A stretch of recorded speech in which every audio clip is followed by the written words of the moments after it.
안녕하세요. 교보 노블리의 아트앤컬처의 진행을 맡게 된 김도원입니다. 여러분은 평소에 오페라를 들으시나요? 좀처럼 다가가기 힘든 음악 장르가 오페라가 아닐까라는 생각이 드는데요. 그래서 오페라를 쉽고 편하게 감상할 수 있도록 오페라에 관련된 재미있는 이야기를 해주실 오페라 해설가를 모셨습니다. 안녕하세요. 네, 안녕하세요.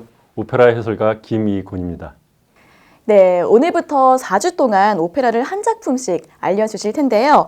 이 수많은 오페라 중에서 4작품만 딱 어떻게 선정을 하셨는지 궁금합니다. 네, 이것을 좀 재밌게 좀 구성을 해보려고 오페라 4개라는 주제로 봄, 여름, 가을, 겨울에 어울리는 이런 오페라를 선정해서 줄거리도 살펴보고 그 다음에 대표적인 아리아들을 들어보는 시간을 가지려고 합니다. 봄은 라트라비아타, 여름은 카르멘, 가을은 리골레토, 겨울은 라보엠, 이렇게 각 오페라마다 드라마 한 편씩 짧게 본다는 생각으로 편안하게 봐주셨으면 좋겠습니다.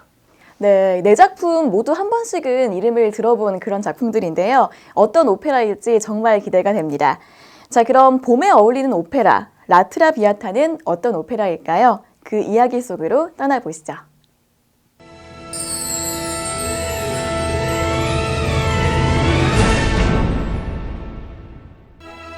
라트라비아타는 화려했던 루이 14세 시절의 이야기로 당시 파리 사격의 유명한 무희 비올레타와 프로방스 출신의 귀족 청년 알프레도와의 비극적인 사랑 이야기로 현재도 가장 많이 공연되고 있는 인기 오페라 중에 하나지만 이렇게만 접근한다면 라트라비아타는 남의 이야기에 지루하기 짝이 없는 오페라에 불과할 것 같습니다.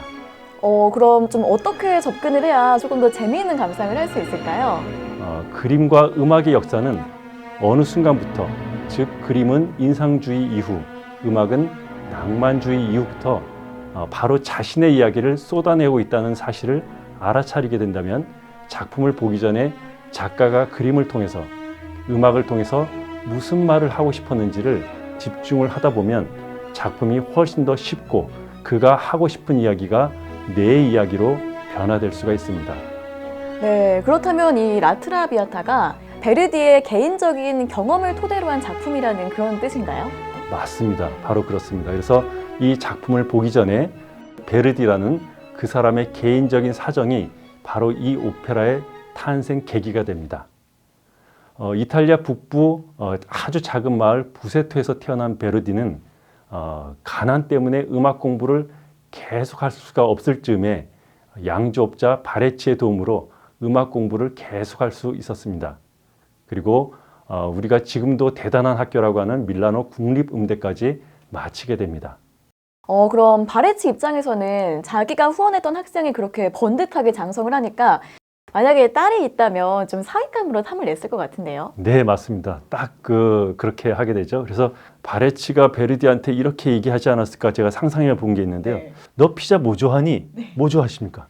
마르게리타? 그렇죠. 네. 마르게리타 좋아한다 그러니까 내 딸도 마르게리타인데 같이 좋아하면 안 되겠네. 뭐 이렇게 되지 않았을까 이렇게 상상을 해봅니다. 네. 그래서 둘은 결국 결혼의 골인을 하게 되죠. 네. 피자 이름과 비슷한 그의 딸 마르게리타와 결혼한 베르디는 아이들도 셋이나 낳고 행복한 결혼 생활을 합니다. 하지만 그의 나이 25부터 비극이 찾아옵니다.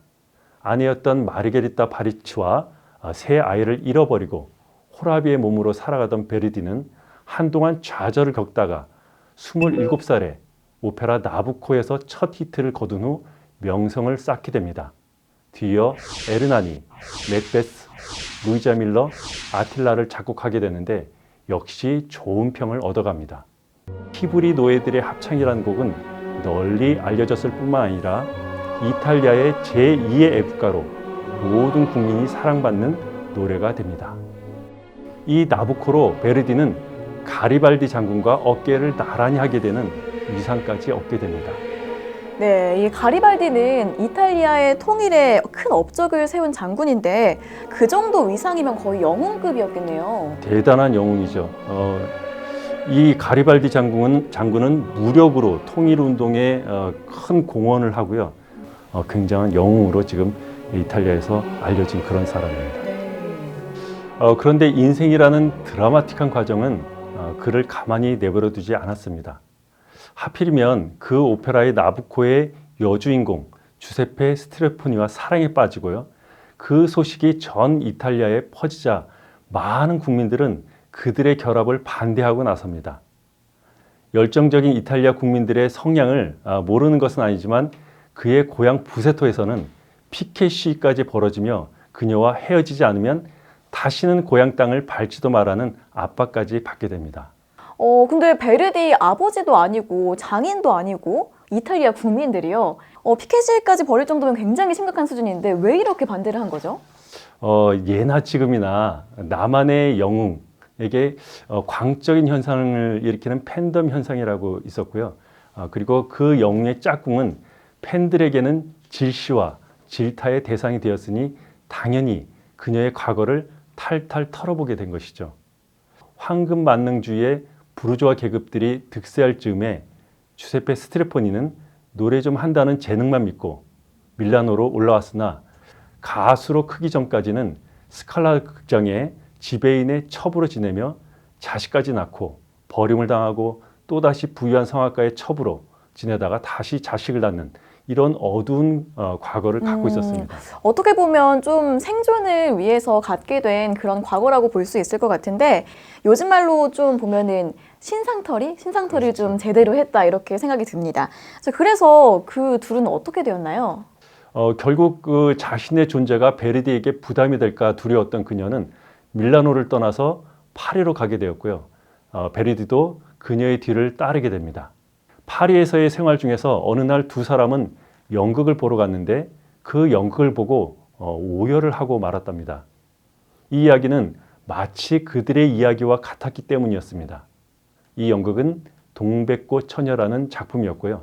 이 연극의 원작자는 듀마피스였는데 그는 과연 누굴까요? 그는 당시 빅토르 유고와 동갑내기이자 쌍벽을 이루던 삼총사, 몬테크리스토 백작 등 이런 작품들을 썼던 알렉산더 듀마의 서자였었는데 하필이면 20살도 채 안 된 그의 첫사랑은 당시 파리 사교계를 주름잡던 마리 듀플레스라는 코르티잔, 즉 고급 창녀였던 것입니다. 아버지의 체면 때문에 그들의 사랑은 이루어질 수가 없었고요. 아버지의 권유로 여행을 다녀왔으나 결국 그녀는 폐병으로 이 세상 사람이 아니었습니다. 그러면 뒤마 피스도 자신의 이야기를 소설로 쓴 것이고 또 이 소설이 라트라비아타의 원 소재가 된 건가요? 당시 거금과 함께 청탁받은 오페라가 줄을 서 있었을 그런 때였는데요. 그는 스스로 이 소재를 오페라화하기로 결정을 하였답니다. 그래서 탄생한 오페라가 바로 라트라비아타인데요.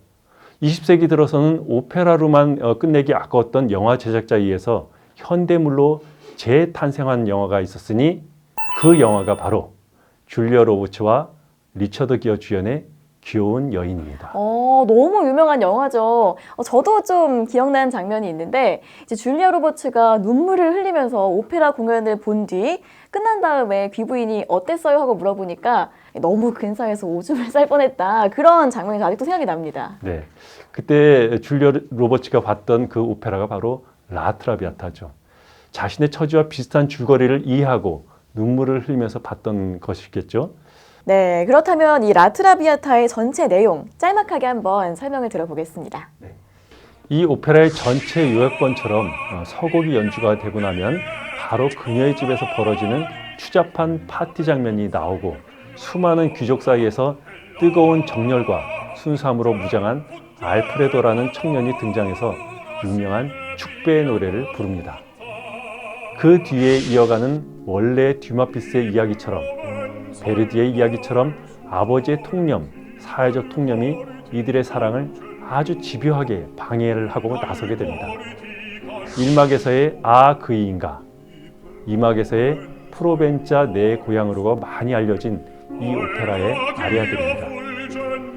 3막으로 이루어진 이 오페라는 듀마피스의 이야기처럼 그녀의 죽음, 즉 비극으로 마치지만 베르디 자신은 영화 귀여운 여인처럼 그녀와의 결혼으로 해피엔딩을 맞습니다. 전 세계에서 하루 평균 160회 정도 매일 공연됨으로써 결국 베르디는 이 오페라를 통해서 자신의 이야기를 세상에 알렸고 한 사람의 과거와 신분 그리고 그 사람의 직업으로 사람을 판단하는 세상의 시선에 대해 비판을 하고 있습니다. 이 오페라의 소재는 영화 귀여운 여인뿐만 아니라 영화 물랑루즈도 그렇고요. 최근에 우리나라 드라마 동백꽃 필 무렵에서도 이 소재를 각색하고 패러디해서 만들어졌습니다. 디마피스의 연인 마리 디플레스는 험한 일을 할 때 동백꽃을 가슴에 꽂고 나왔다고 합니다. 이른 봄에 피는 동백꽃은 따뜻한 봄이 오기 전에 살을 애는 겨울 바람과 추위를 견뎌내고 피어나기 때문에 더 아름답고 많은 사람들이 사랑하는 꽃이 된 것 같습니다. 봄에는 라트라비아타를 보면서 계절이 가르쳐주는 이야기와 함께 감상해 보시면 어떨까요? 다음 시간에는 여름에 어울리는 오페라 카르멘에 대해서 알아보는 시간을 갖도록 하겠습니다. 시청해 주셔서 감사합니다.